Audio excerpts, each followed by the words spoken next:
Jeevandan organ transplantation state ఇన్ఛార్జ్గా ఉన్నాను.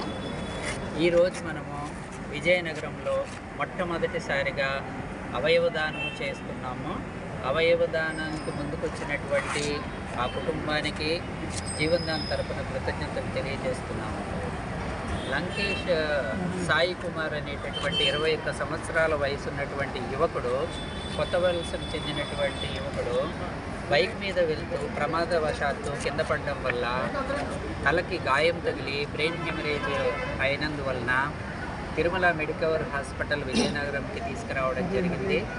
డాక్టర్లు ఎంతో శ్రమించినప్పటికీ 2 రోజుల తర్వాత బ్రెయిన్ డెడ్గా డిక్లేర్ చేయడం జరిగింది.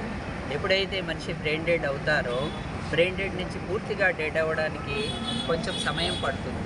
ఈ సమయం లోపల మనం ఆర్గాన్స్ డొనేట్ చేయగలిగితే ఇతరులని రక్షించడానికి, ప్రాణాలని అవకాశం